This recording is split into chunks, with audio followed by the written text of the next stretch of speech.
Channel में आप सभी का एक बार पुनः स्वागत है। मित्रों, आज हम लोग इस कुंडली ज्ञान में केमंद्रु योग के बारे में जानेंगे। केमंद्रु योग क्या है, इससे क्या नुकसान होते हैं और इसका उपाय क्या है, जिससे बचा कैसे जा सकता है, इसी के बारे में आज हम लोग परिचर्चा करेंगे। चूँकि हमारे इस चैनल पर यदि आप पहली बार आए हों या अभी तक सब्सक्राइब नहीं किए हों तो कृपया पहले इस चैनल को, कुंडली क्या है चैनल को सब्सक्राइब कर दें और साथ में अंत तक वीडियो जरूर देखें। वीडियो देखने के बाद पसंद आए तो उसे लाइक भी करें। अब सब्जेक्ट पर आते हैं हम लोग, केमंद्रु योग है क्या। तो यह चंद्रमा से बनने वाला एक ध्रुव योग है, जो व्यक्ति के कुंडली में जब यह दिखता है या आपके कुंडली में या किसी व्यक्ति के कुंडली में दिखे तो समझें कि उनकी चंद्रमा का यह दोष है, जिसके चलते व्यक्ति अपने जीवन में गरीबी हालत में ही रहता है, या ये कहा जाए कि अच्छे परिवार में जन्म लेने के बावजूद, धनी परिवार में जन्म लेने के बावजूद वह नीच व्यक्तियों की संगत में रहता है तथा मानसिक रूप से वह व्यथित रहता है, स्थिरताएं नहीं होती हैं। ऐसे व्यक्ति ज्यादा कल्पनाशील होते हैं और हमेशा कल्पना में डूबे रहते हैं और यथार्थ से दूर होते हैं। या एक यह भी कह सकते हैं कि केमंद्रु योग के करते चलते हम सभी जिनकी कुंडली में ये हो वो निर्धनता के प्रकाश, एक तरह से एक निर्धन योग है। यह निर्धन योग है, यानी अच्छे घर में जन्म लेने के बावजूद अगर ये कुंडली में पाई जाती है तो व्यक्ति निर्धन भी होता है, परिवार से, कुटुंबों से उसे बनती तक नहीं है। लेकिन क्या सभी केमंद्रु योग व्यक्ति की कुंडली में, सभी के कुंडली में एक ही जैसा रिजल्ट देते हैं? क्योंकि आप सभी अभी तक इस योग के बारे में जो अध्ययन किए हो या जाने हो, सभी ने एक तरह से भय क्रिएट किया कि यदि आपकी कुंडली में केमंद्रु योग है तो बहुत बुरा है। लेकिन ऐसा है नहीं। कुछ जगह केमंद्रु योग अलग अलग घरों में, जो यह एक कुंडली जो हमने बताया शुरू से कि इसमें टोटल 12 घर होते हैं, तो इन 12 घरों में केमंद्रु योग जिस घर में बनेगा उस घर से संबंधित, उस हाउस से संबंधित जो है नुकसान करता है। अब हम लोग इस सब्जेक्ट पर आते हैं।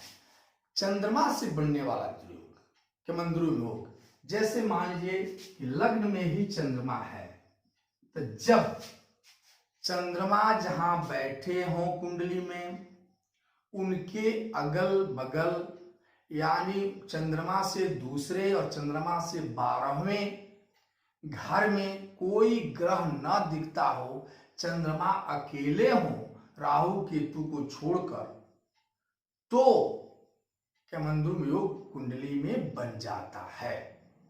ये माने मतलब कि जब भी कुंडली में चंद्रमा अकेले हो और उनके चंद्रमा से दूसरे घर में, हाउस में, या चंद्रमा से 12वें हाउस में, दोनों साइड में कोई ग्रह दिखता नहीं हो, कोई ग्रह न हो, तो वैसे कुंडली को आप मानिए कि उसको केमंद्रु हो गया, ऐसा दुर्योग लग गया। जैसे यहां जैसे चंद्रमा बैठे हैं लग्न में, अब यहां चंद्रमा के 12वां हाउस ये होगा। जैसे यहां से गिनते हैं तो 1 2 3 4 5 6 7 8 9 10 11 12वें हाउस में कोई ग्रह नहीं दिखता हो, कोई ग्रह है नहीं, और उस चंद्रमा से दूसरा यानी इस हाउस में भी कोई ग्रह ना हो, तो अब ये हो गया केमंद्रु योग, लग्न में केमंद्रु हो गया। इसी तरह से मान लीजिए चंद्रमा यहां बैठे हो छठे हाउस में, तो यहां और यहां यानी इस हाउस में और इस हाउस में कोई दूसरा ग्रह दिखना नहीं चाहिए। अगर कोई ग्रह नहीं दिखता है तो यह माना जाता है कुंडली में केमंद्रु योग होता है। इतना तो आप समझ गए।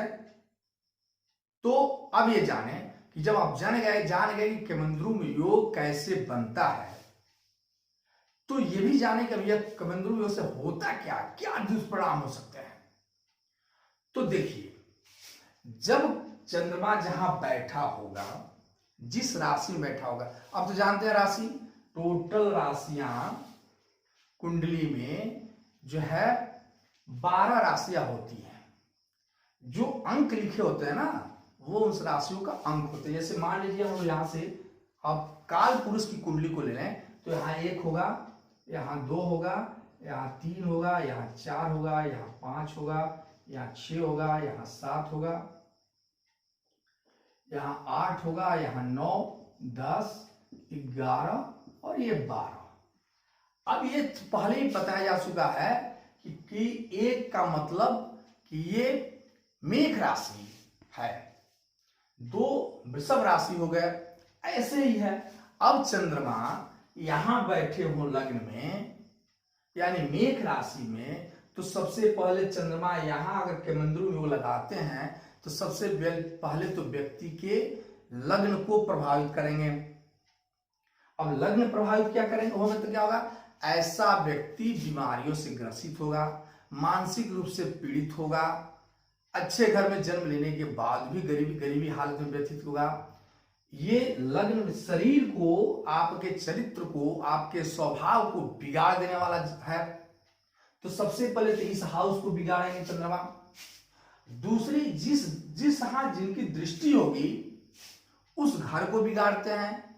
जैसे अब दृष्टियां कैसे होती है, तो हम लोग कुंडली क्या है चैनल में पहले ही जान चुके हैं कि किस ग्रह का कौन सी दृष्टि है। वैसे सभी ग्रहों की 7वीं दृष्टि तो कम से कम होती है, इतना तो आप जानते हैं। अगर इसके बारे में विशेष जानकारी तो मेरे, अगर जानकारी नहीं है तो मेरे दूसरे वीडियो को देख करके कुंडली में दृष्टि के बारे में आप जान सकते हैं। तो मान लीजिए चंद्रमा की 7वीं दृष्टि इस घर पे पड़ेगी, पार्टनर के घर पे पड़ेगी। ये 7वां घर पार्टनर का होता है। तो यदि यहाँ के मंदिरों में हो गए तो इस घर को भी वो बिगाड़ देंगे। यानी 7वें घर में जो आपकी पत्नी है, आपके पार्टनर है, उनसे व्यवहार को बिगाड़ेंगे, पत्नी के स्वास्थ्य को बिगाड़ेंगे। और तीसरा क्या होगा कि चंद्रमा जिस राशि में बैठे हैं, यानी एक राशि क्या है, मेष राशि, जिसके स्वामी मंगल हो गए, तो मंगल जहां होंगे, एक राशि का स्वामी जिस जगह पे होंगे उसको भी, उस घर को भी परेशान करेंगे। मान लीजिए कि मंगल यहां बैठे हों, तो जैसे ही मंगल यहां बैठे लक्ष्मी के घर में, यानी वह व्यक्ति लक्ष्मी से परेशान होगा। यानी इस तरह से समझिए कि जहां केमंद्रु में होता है वहां की हाउस में जिस राशि के साथ चंद्रमा बैठे हैं उस राशि को, और जहां देख रहे हैं वहां तीनों घर को बिगाड़ते हैं, बस इसके अलावा कुछ नहीं। इसके अलावा ये नहीं कर सकते हैं कि वो भाई से संबंध बिगाड़ लेंगे, ऐसा मान लीजिए चंद्रमा बैठे, ये नहीं कहेंगे माता का स्वास्थ्य बिगड़ेगा, ये नहीं कर सकते हैं कि आपकी विद्या का डिस्टर्ब, ऐसा कुछ नहीं होता है। 3 हाउसेज को बिगाड़ कर देते हैं। इसी तरह अगर ये चंद्रमा यहां केंद्र में लगाते हैं दूसरे घर में, सपोज दैट यहां चंद्रमा दृष्टि लगा दिए दूसरे घर में, सेकेंड हाउस में 1, 2, तो यहां कुटुंब का हाउस है। अब समझिए इसको, कुंडली आप जान चुके हैं। अब यहां क्या होगा, कुटुंबों से इनका व्यवहार बिगड़ जाएगा। दूसरा, वाणी का घर है, वाणी को दूषित कर देंगे। तीसरा, ये अस्थाई संपत्ति का घर है, यानी व्यक्ति के जीवन में कभी अस्थाई संपत्ति होगा ही नहीं। ठीक है। इसके अलावा चंद्रमा की दृष्टि यहां से अब इस घर पे पड़ेगी, यानी अचानक अपसरण जो है बीमारियों का उसको होगा अपनी लाइफ में। गुप्त धन नहीं रह पाएगा। अगर ऐसे यहाँ गुप्त धन भी देखा जाता है, गुप्त धन नहीं प्राप्त होगा। यहां देखा जाता है कि अगर लॉटरी सट्टाबाजी करते हैं तो निश्चित रूप से धन डूब जाएगा। अब दूसरे घर में, माने दूसरा घर वृषभ राशि है, यानी शुक्र इस कुंडली में जहां बैठे होंगे उस घर को भी बिगाड़ देंगे चंद्रमा। यानी मान लीजिए चंद्रमा शुक्र यहां बैठ गए, सपोज दैट यहां शुक्र देव बैठ गए, कर्म भाव को बिगाड़ कर रख देंगे। यही है केमंद्रु योग में क्या उपाय क्या है, अब इतना जाने। पहले तो आप समझ गए कि केमंद्रु में है क्या। केमंद्रु में यह है कि जहां चंद्रमा बैठे हैं उनकी अगल बगल, यानी उनकी 12वीं राशि और उनकी दूसरी राशि में कोई ग्रह नहीं होना चाहिए। राहु केतु इसमें अपरिहार्य है, उनकी गिनती इसमें नहीं होती है। दूसरा, चंद्रमा जो है ये केमंद्रु में हो गया। अगर केमंद्रु में है किस, तो किस स्थान पर है उससे उस स्थान को ज्यादा चंद्रमा प्रभावित करते हैं। अब एक चीज और है कि चंद्रमा अगर मान लीजिए कि अगर केमंद्रू योग लग गया तब क्या करें, तो इसके लिए सबसे अच्छी उपाय है कि चंद्रमा जो है भगवान शिव के मस्तक पर विराजमान होते हैं, इसलिए आप भगवान शिव की आराधना करें, भगवान शिव को जल चढ़ाने अभिषेक दें, बस केमंद्रू योग से आपकी निदान मिल सकते हैं। कुंडली को देखने के बाद अगर लगता है कि मोती पहनाया जा सकता है तो ऐसे व्यक्ति को मोती धारण कर लेना चाहिए। उल्टा चंद्रमा भी धारण कर सकते हैं। ये आज का विषय सब्जेक्ट रहा कि केमंद्रू योग के बारे में। केमंद्रू योग कुछ बहुत बड़ा विषय है, इसको हम लोग फिर नेक्स्ट वीडियो में भी इस पर हम बहुत सारी चर्चा करेंगे। समय चूंकि नहीं है, अगले वीडियो में हम पुनः मिलेंगे, इसलिए आज हम आप विराम देते हैं।